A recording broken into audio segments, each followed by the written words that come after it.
આમ આદમી પાર્ટીના પ્રદેશ પ્રમુખની ઈશુદાનભાઈ ગઢવીની અધ્યક્ષતામાં ભરૂચ ખાતે ખેડૂત સ્વાભિમાન સંમેલન યોજાયું હતું, જેમાં હાઈટેન્શન વીજ લાઇન બાબતે ખેડૂતોની હેરાનગતિ સામે વિરોધ વ્યક્ત કરી 4 ગણા વળતરની માંગ કરવામાં આવી હતી। સાથે સાથે ચૈતર વસાવા થોડા દિવસમાં બહાર આવી જશે તેમ પણ કહ્યું હતું। આમ આદમી પાર્ટીના પ્રદેશ પ્રમુખની ઈશુદાનભાઈ ગઢવીની અધ્યક્ષતામાં ભરૂચ ખાતે ખેડૂત સ્વાભિમાન સંમેલન યોજાયું, જેમાં હાઈ ટેન્શન વીજ લાઇન ખાતે ખેડૂતોની હેરાનગતિ સામે વિરોધ વ્યક્ત કરી 4 ગણા વળતરની માંગ કરવામાં આવી। ભરૂચના રાજપૂત છાત્રાલય ખાતે આમ આદમી પાર્ટી દ્વારા ખેડૂત સ્વાભિમાન સંમેલનનું આયોજન કરવામાં આવ્યું, જેમાં પ્રદેશ પ્રમુખ ઈશુદાન ગઢવીએ આકરા પ્રહારો કરતા જણાવ્યું હતું કે તાનાશાહી કરતી ભાજપ સરકારમાં અહંકાર આવી ગયો છે, તેથી ખેડૂતોની સરકાર કંપનીઓ સાથે મળીને ખેડૂતોની આજીવિકાનું એકમાત્ર સાધન એવી જમીન પર ખેડૂતોની સહમતિ વગર અને યોગ્ય વળતર આપ્યા વગર હાઈ ટેન્શન લાઇન નાખી રહી છે। ખેડૂતો અને કંપનીઓએ બેસીને યોગ્ય વળતર નક્કી કરવું જોઈએ, પરંતુ કંપનીઓ સીધી સરકાર પાસે જાય છે અને સરકાર દલાલ બનીને પોલીસ અધિકારીઓ દ્વારા ખેડૂતો પર દબાણ કરાવી રહી છે। હાઈ ટેન્શન લાઇનના વળતર માટે બજાર કિંમતના 4 ગણા નાણાં મળવા જોઈએ અથવા આગામી 25 વર્ષ સુધીની જમીનની કિંમત પ્રમાણે વળતર આપવામાં આવે। જ્યાં સુધી વળતરના મામલે ખેડૂતો સાથે સહમતિ ન સધાય ત્યાં સુધી આ પ્રોજેક્ટમાં આગળ ન વધવું જોઈએ। હવે ખેડૂતો એક થઈ ગયા છે અને આગામી સમયમાં જ્ઞાતિ, જાતિ કે પક્ષ જોયા વગર ખેડૂતો જ પોતાનો નિર્ણય કરશે। તેઓએ નાત, જાત કે ધર્મ નહીં જોઈ ભાજપને હવે મત નહીં આપે। તેઓએ ચૈતર વસાવા થોડા દિવસમાં બહાર આવશે તેમ પણ કહ્યું। ખેડૂત સ્વાભિમાન સંમેલનમાં આમ આદમી પાર્ટીના ભરૂચ લોકસભા ઇન્ચાર્જ યાકુબ ગુરુજી સહિત અન્ય હોદ્દેદારોને ખેડૂતો ઉપસ્થિત રહ્યા હતા।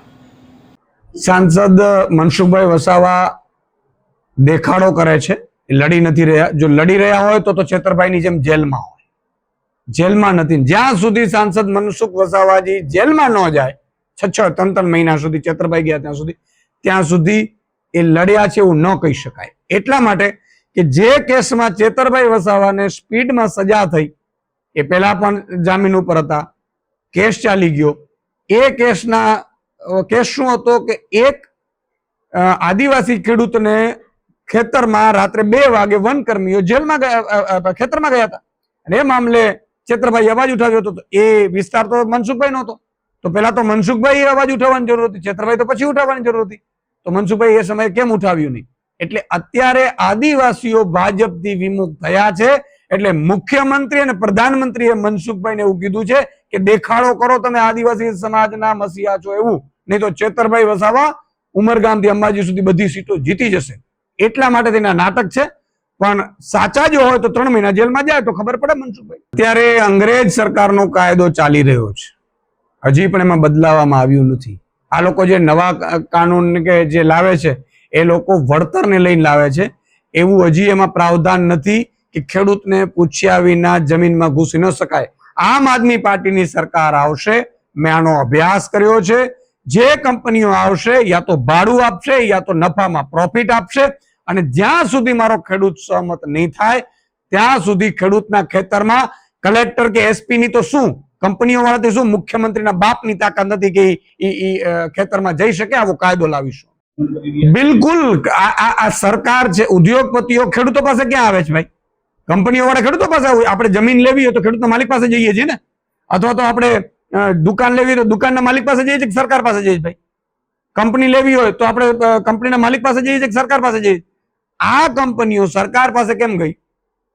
સરકારને ફંડ આપે છે, સરકારના નેતાઓને ફંડ આપે છે ચૂંટણીઓ લડવાનું।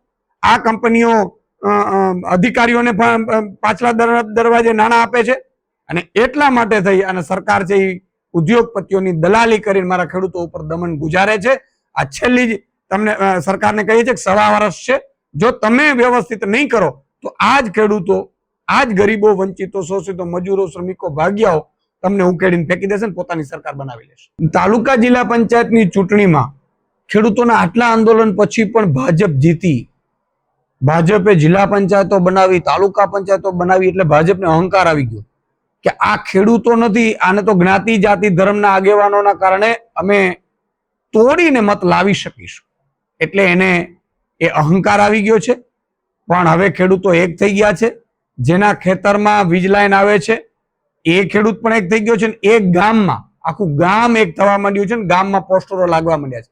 ન માત્ર ભરૂચ, આ લગભગ 23 જિલ્લાઓમાં હાઈ ટેન્શન લાઈન નીકળવાની છે. એ કચ્છથી માંડી જામનગર, દ્વારકા, મોરબી, સુરેન્દ્રનગર, રાજકોટ, જામદાવાદ, આ બધા વિસ્તારમાં આ લાઈનો ફેલાવવાની છે. અને આ વખતે તમામ ગુજરાતના 54 લાખ ખેડૂતો અને એના પરિવારો એક થવાના છે, જેમ જેનજી એક થયું છે એવી રીતે.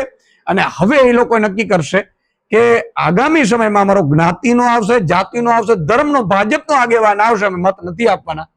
એટલે પછી ભાજપ છે એ ખેડૂતોની વાત માનશે. આમ આદમી પાર્ટી સતત લડત લડી રહી છે.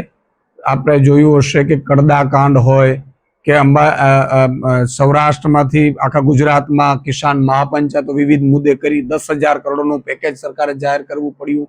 હાઈ ટેન્શન લાઈનના મુદ્દા હોય, કિસાન મહાપંચાયતો ગાંધીનગરમાં એક દિવસનો પ્રતિક ઉપવાસ કર્યું, હમણાં તમે જોયું હશે 1 મહિના પહેલા. અને સતત અમે લડી રહ્યા છીએ. આજે ભરૂચમાં પણ સંમેલન છે ખેડૂતોનું. આ સહિત જ્યાં જ્યાં ખેડૂતો લડી રહ્યા છે એ મામલામાં અમે ખેડૂતોને એટલું કહીએ છીએ કે અમે લડતની તમારી સાથે છીએ, પણ આ અહંકારી રાવણ જેવી સત્તા સામે માત્ર આંદોલનોથી હવે નિરાકરણ નહીં આવે. સરકાર બદલો, તમારી પોતાની આમ લોકોની, આમ જનતાની, આમ આદમી સરકાર લાવો અને નિર્ણયો કરો તમારે સરકારમાં બેસીને.